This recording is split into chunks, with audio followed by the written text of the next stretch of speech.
مرحبا يا شباب، شلونكم؟ شو اخباركم؟ فيديو جديد ومعلومات جديدة. اليوم اختارت لكم دولة طبعا الكل طلبها من عندي، اللي هي كوريا الجنوبية. راح نحكي اغرب المعلومات عن كوريا الجنوبية. صراحة فيديوهات راح احكي معلومات كلش مهمة، واتوقع الاغلب ما يعرفها يعني، لان انا حتى انا ما اعرفها. فاول معلومة، اوكي، أول معلومة كوريا الجنوبية بها أسرع إنترنت بالعالم. تخيل يعني وين ما تروح إنترنت، بالمترو، بالجبال، وين ما تروح، بالشارع، أسرع إنترنت بالعالم عندهم، يعني مثل اللي عندنا بالعراق. أوكي. المعلومة الثانية شباب، عندهم مقاهي بيها حيوانات. تخيل مقاهي بيها كلاب، وبيها بزازين، وبيها داركون، تخيل كل الأنواع مال الحيوانات. انت قاعد تشرب شاي، تشرب قهوة مو وياك يعني بالمقهى. تخيل، فحبيت الفكرة يعني. المعلومة الثالثة شباب، انه اغلب الرجال عندهم الولد يخلون مكياج. يعني تخيل يعني حتى لو رايح يجيب خبز هو لازم يخلي مكياج.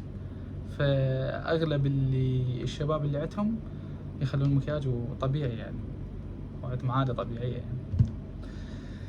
هسه المعلومة الرابعة شنو يا شباب؟ المعلومة الرابعة شباب انه هو ممنوع تكتب اسمك باللون الاحمر. ليش؟ لان اللون الاحمر قبل كان يكتبون بيه بس اللي يموتون يكتبون اسمهم باللون الاحمر، فيعتبرونه شلون يعني يشائمون منه او هيك شيء، فممنوع واحد يكتب اسمه بالاحمر. تخيل يعني، المعلومة ما تستعرف. المعلومة الخامسة شباب، المعلومة الخامسة طبعا كلش غريبة، انه هو مثلا الطفل صار اليوم، حلو؟ اذا الطفل صار اليوم يعتبرون عمره سنة كاملة. حلو، يعني مثل الطفل اجى اليوم هذا عمره سنة، وكل راس السنة العيد ميلاده. يعني حتى لو اجى اليوم صار عمره سنة، وباكر راس السنة يصير عمره سنتين. تخيل يعني. هاي بس عندهم يعني. المعلومة السادسة، تخيل الكوريين عندهم مخدات اللي ينامون عليها، شو يخلون بيها؟ يخلون بيها حنطة. تخيل يعني، مخدة من حنطة يعني. تخيل. خال على الفراش مخدة بيها حنطة، فهم كلش يرتاحون بيها، وكلش مشهورة عندهم يعني هاي يبيعونها، مخدات من الحنطة.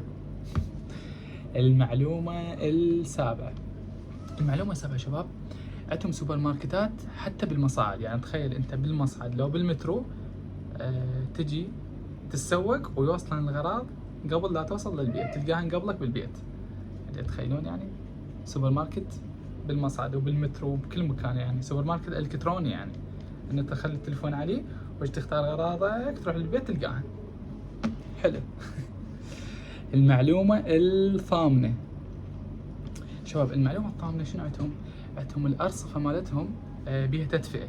يعني وقت الثلج ما يحتاجون يشيلون الثلج أو شيء، لا هي بضحتها تموع الثلج يرجع الرصيف كلش نظيف وحلو كأنه ما في شيء. تخيل تدفئة بالرصيف يعني. المعلومة التاسعة شباب، الكوريين شباب ما عندهم شيء اسمه يقفلون البيت ويروحون. يعني عندهم يعني شلون هاي عدم الثقة، يعني انه اغلب البيوت كلها بدون قفل. يعني تخيل انت قاعد يجي يطب عليكم جيرانكم يشرب شاي وما وياك ويروح. يعني ما عندهم شيء اسمه قفل، يعني من قد الامان والثقة. المعلومة العاشرة، اللي عندهم هو اسرع توصيل اكل بالعالم. يعني خلال 15 دقيقة يوصل لك الاكل، لازم يسمونه التوصيل الفضائي. احنا وين ساعة يلا يوصل، يعني حتى الجوع تروح. شباب هاي المعلومات اللي طلعتها عن كوريا. اذا تحبون اسوي جزء ثاني عن كوريا فكتبوا لي بالتعليقات، ولا تنسون تخلونا لايك شباب، واشتراك حتى نكمل بهاي السلسلة مع المعلومات عن الدول. شنو تحبون اسوي جزء ثاني او تحبون دولة جديدة؟ كتبوا لي بالتعليقات. باي باي.